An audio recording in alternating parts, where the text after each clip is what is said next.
일제 강점기 시대에 기독교인들이 가장 많이 읽었던 성경이 출애굽기입니다. 왜 그럴까요? 바로 해방의 역사를 담고 있기 때문입니다. 일본인 역시 출애굽기 처음에서 보듯이 우리나라를 강압적으로 억압하고 우리 민족을 말살하기 위해 갖은 정책을 다 펼쳤습니다. 이럴 때 우리 선배 기독교인들은 출애굽기를 통해서 해방의 역사를 이루신 하나님께서 바로 우리 민족에게도 해방을 이루게 하신다는 꿈을 가지고 말씀을 읽고 기도했다고 합니다. 이스라엘 백성에게 강제 노동을 시켜서 그 인구를 감소하려고 했던 정책이 실패하게 되자 바로는 최후의 방법을 사용합니다. 그런데 그 방법이 아주 폭력적이고 야만적입니다. 이전에 했던 방법이 강제 노역으로 이스라엘의 인구 감소를 시키는 간접적인 방법이라면 이제는 살인을 통해서 민족을 말살하려는 직접적인 방법을 시도하려고 합니다. 이것은 법도, 제도도, 체면도, 양심도 상관이 없습니다. 통치자의 최후의 선언이고 반발하려면 하라는 속마음을 아주 노골적으로 드러내는 것입니다. 이런 야만적이고 폭력적인 살인사건은 예수님 당시에도 있었습니다. 마태복음 2장 16절을 보면 이에 헤롯이 박사들에게 속은 줄 알고 심히 노하여 사람을 보내어 베들레헴과 그 모든 지경 안에 있는 산의 아이를 박사들에게 자세히 알아본 그때를 기준하여 2살부터 그 아래로 다 죽이니라는 말씀을 통해서 유아 살해 사건의 전모를 확인할 수 있습니다. 이런 말씀을 통해서 알 수 있듯이 그 당시 수많은 어린 생명들이 죽어갔습니다.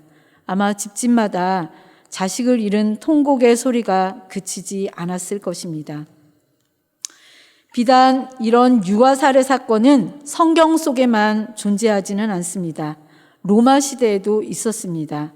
로마 시대는 삶이 대체로 불안했고 폭력과 죽음이 일종의 오락처럼 여겨졌기 때문에 어떤 이의 목숨은 버려도 좋다라는 생각이 강했습니다. 그래서 태어난 신생아의 목숨은 마음대로 해도 된다고 여겨졌고 집안의 가장의 결정에 따라 아기를 버릴 수도 있었습니다. 또 로마에는 태어나서는 안 되는 날이 있었는데 이때 태어난 아기는 살아남지 못하리라는 것을 의미했습니다. 대다수 로마 사회에서 약물 사용을 위한 낙태와 영아 살해는 아무 문제 없이 용납되던 일이었습니다.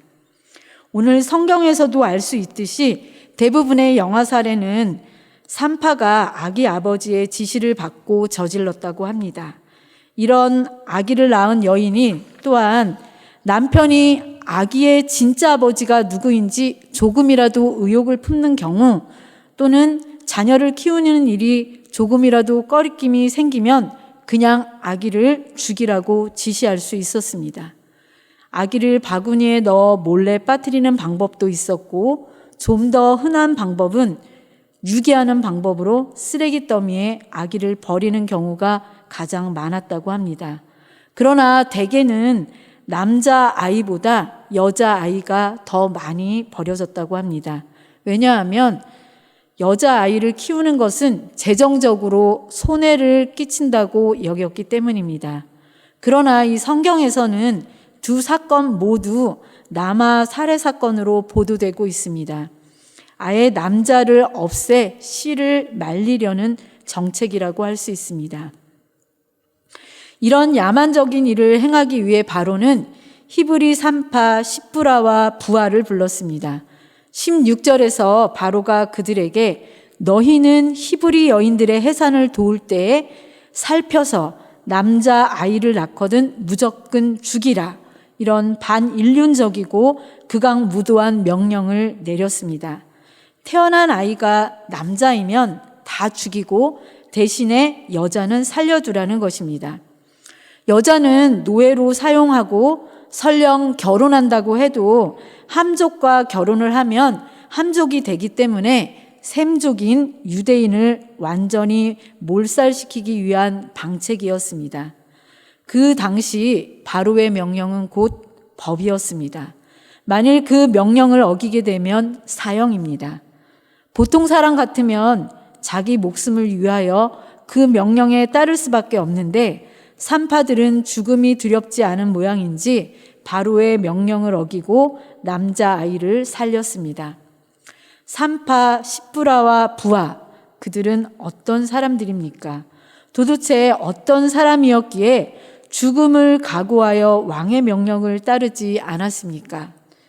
먼저 이름의 의미를 살펴보면 십부라는 아름다움이고 부하는 찬란함이라는 뜻입니다. 아름답다, 찬란하다라는 말은 그들의 외모를 의미하는 것이 아닙니다. 아름다운 믿음, 하나님 앞에서 찬란하다는 의미로 보아야 합니다. 또 그때 당시 이스라엘의 백성의 수가 장정만 60만 명이라면 수많은 산파가 있었을 것입니다. 어떻게 이 2명의 산파가 그 많은 사람들을 다 돌보았겠습니까? 그래서 이 2명이 바로에게 불려갔다는 것은 산파 중에서도 지도자 위치에 있었다라는 것을 짐작할 수 있습니다. 결론적으로 말하면 십부라와 부하는 아름답고 찬란한 믿음의 소유자였고 또한 이스라엘 공동체 산파들의 리더였다는 것을 추측할 수 있습니다. 우리는 오늘 본문을 통하여 그들의 신앙을 좀 더 자세히 배우고 우리도 그런 믿음을 가지고 이 세상을 이겨나가는 참된 신자가 되어야 하겠습니다. 오늘 말씀을 준비하면서 제가 지난주 고 목사님께서 말씀한 한나 아렌트의 예루살렘의 아히만이 생각났습니다. 그가 만약 하나님의 법을 아는 사람이었다면 그래서 오늘 말씀에 나오는 히브리 산파 십부라와 부하처럼 하나님을 경외하여 그 법을 따랐더라면 역사는 어떻게 바뀌었을까? 이런 생각 말입니다. 먼저 히브리 산파들은 인간의 법보다 하나님의 법을 따른 사람들입니다. 즉 인간의 법과 하나님의 법이 대립될 때 산파들은 단호하게 하나님의 법을 따랐습니다. 이처럼 신자는 인간의 법이 하나님의 법을 거스릴 때 하나님의 법을 먼저 좇아야 합니다. 하나님의 법은 무엇입니까? 사람을 살리는 것입니다. 죽이는 것이 아닙니다. 하나님을 살리는 것이 하나님의 뜻이요 하나님의 법입니다. 그런데 15절, 16절에 보면 애굽왕 바로는 히브리 산파 십부라와 부하에게 새로 태어나는 히브리 나마를 살해하도록 지시했습니다. 이런 명령이 히브리 산파들에게 내려졌으니 히브리 산파들이야말로 큰 위기를 만난 것입니다.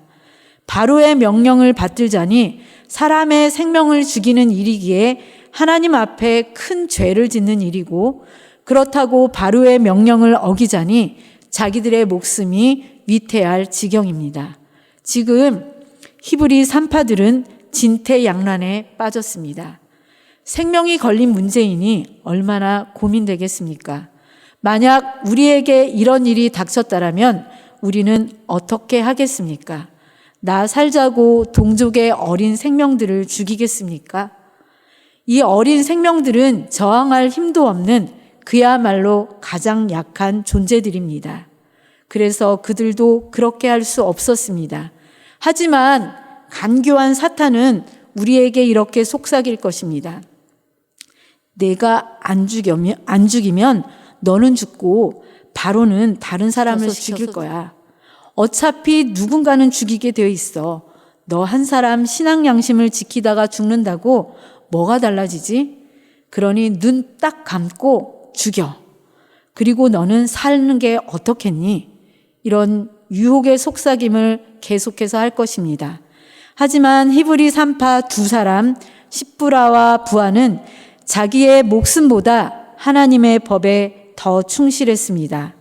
이처럼 신자라면 인간의 법이 하나님의 법을 거스릴 때 당연히 하나님의 법을 먼저 좇아야 합니다. 성경에는 이런 하나님의 법을 좇은 믿음의 증인들이 있습니다. 다니엘의 세 친구는 우상에게 절하라는 느부갓네살 왕의 명령을 거부하며 우상에게 절하지 않았습니다. 요나단은 자신의 아버지 사울이 다윗을 죽이려 할 때에 다윗을 살려주었습니다. 이러한 예들은 우리가 인간의 법보다 하나님의 법을 먼저 좇아야 하는 것을 분명하게 가르쳐주고 있습니다. 물론 우리가 인간의 법보다 하나님의 법을 따를 때 고난을 받게 될 수도 있고 심한 경우 생명을 잃을 수도 있습니다. 그러나 우리는 십부라와 부하와 같이 설령 생명을 잃을 위기에 처한다고 할지라도 하나님 법에 충실하기 위해 힘써야 합니다. 두 번째로 십부라와 부하는 애굽 왕 바로보다 하나님을 더 두려워했습니다. 17절에 나오는 두려워하여라는 단어는 히브리 말로 티레나라고 하는데 이 말의 의미는 단순히 공포감 이런 것을 나타내는 뜻이 아니라 하나님을 경외함을 가리키는 단어입니다. 신자는 사람보다 하나님을 더 두려워해야 합니다. 17절 말씀을 보시면 그러나 산파들이 하나님을 두려워하여 애굽 왕의 명령을 어기고 남자 아기들을 살린지라 이렇게 말씀합니다. 히브리 산파들은 하나님을 두려워할 줄 아는 경건한 신앙이 있었습니다. 그래서 바로의 명령을 어기고 남자 아기들을 살렸습니다. 신자는 인간보다 먼저 하나님을 두려워해야 합니다. 이와 관련하여 예수께서는 몸은 죽여도 영혼은 능히 죽이지 못하는 자를 두려워하지 말고 오직 몸과 영혼을 능히 지옥에 벌하시는 자를 두려워하라라고 말씀하셨습니다. 이것이 하나님을 경외하는 자의 마땅한 자세입니다. 그러므로 우리도 히브리 산파들과 같이 인간보다 하나님을 더 두려워함으로 인간의 뜻보다 하나님의 뜻을 더 준행하기에 힘써야 합니다. 하나님을 경외하면 하나님은 지혜를 주십니다. 그들이 바로의 명을 어기고 남자 아기들을 살려두자 왕이 그들을 불러서 어찌하여 살려두었냐고 불호령을 내립니다. 그러자 그들이 어떻게 대답합니까? 19절입니다.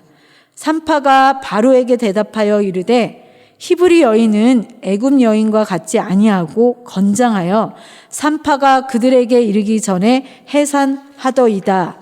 이렇게 대답합니다. 얼마나 지혜로운 대답입니까? 실제로 노동하는 히브리 여인들은 체력이 단련되어 애굽 여인들과는 달리 건장했습니다. 바로는 더 이상 추궁할 수 없었습니다. 그렇다면 그런 지혜로운 대답이 어떻게 나올 수 있었을까요? 잠언 9장 10절 말씀은 이렇게 기록하고 있습니다. 여호와를 경외하는 것이 지혜의 근본이요 거룩하신 자를 아는 것이 명철이라. 시편 25편 12절도 말씀합니다. 여호와를 경외하는 자 누구냐? 그가 택할 길을 그에게 가르치리로다. 여호와를 경외하는 자에게 하나님은 지혜를 주십니다. 하나님은 요셉이 하나님을 경외함으로 신앙의 정절을 지키다가 억울하게 옥에 갇혔을 때에 지혜를 주셔서 바로의 꿈을 해몽하게 하시고 총리가 되게 하셨습니다. 또 다윗, 솔로몬, 다니엘 등 하나님을 경외하는 사람들에게 특별한 지혜의 영을 부어주셨습니다.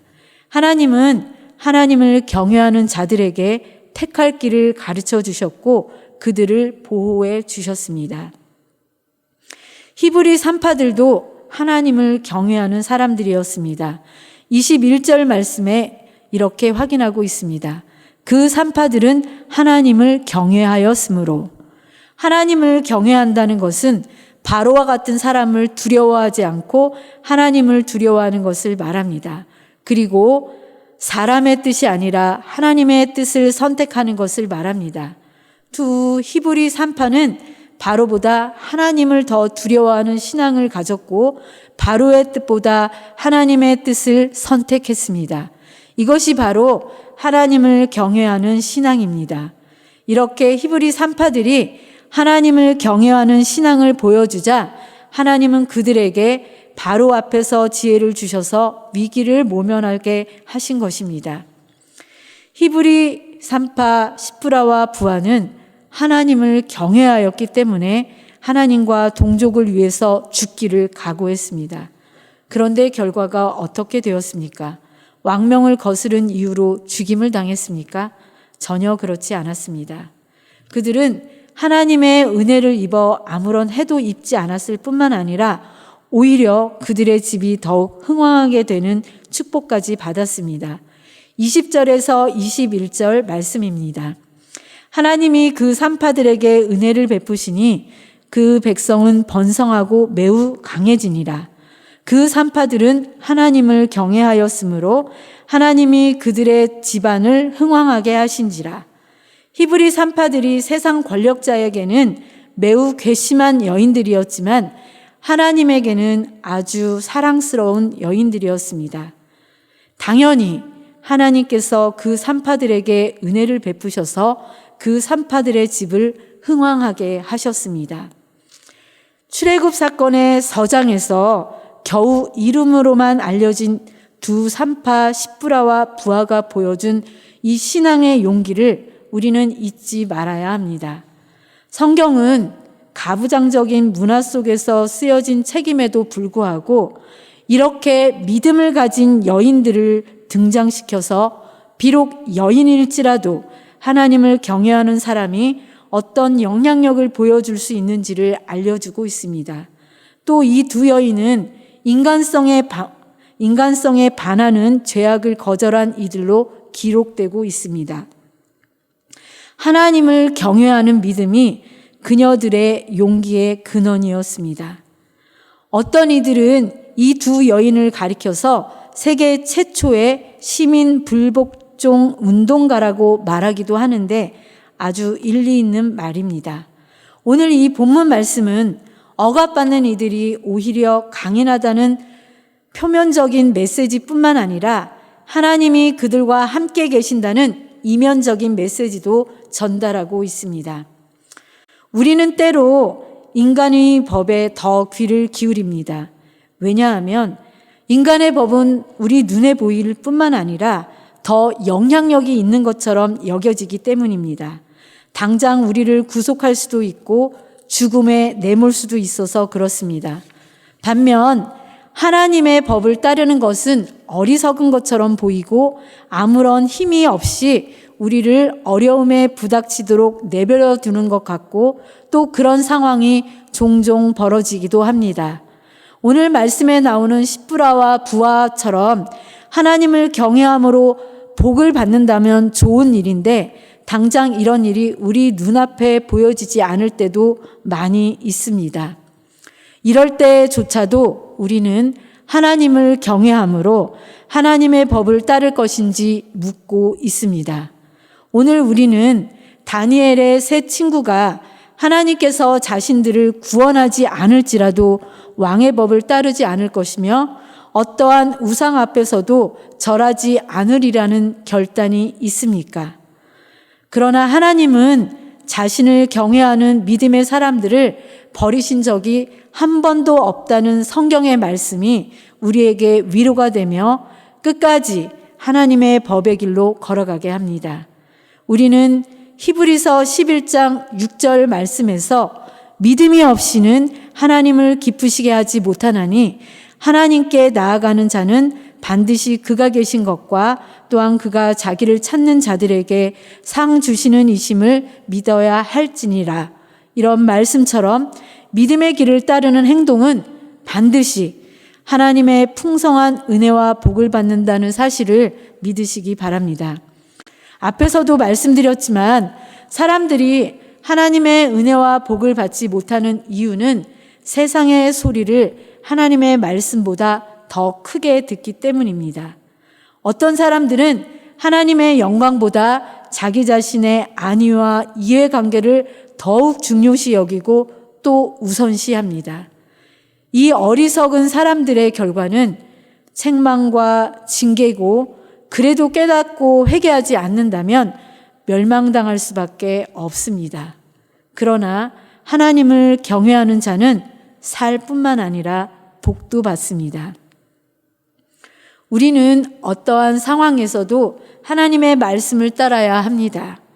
바로왕 앞에서 죽을 각오를 하고 그보다 하나님을 더 경외했던 두 산파 십부라와 부하처럼 하나님을 경외해야 합니다. 그러므로 우리는 하나님 나라와 그의 나라를 위해 죽기를 각오하는 신앙인들이 되어야 하겠습니다. 그리할 때 신자는 영원히 살 뿐만 아니라 하나님으로부터 큰 복을 받아 누리게 될 것이라고 오늘 성경 말씀은 증언하고 있습니다. 우리 모두 히브리 산파들과 같이 선택의 순간에 항상 하나님을 경외하는 믿음으로 하나님의 말씀을 따르고 승리하는 우리 드림교회 공동체 신앙인들이 되기를 간절히 소망합니다. 다 함께 기도하시겠습니다.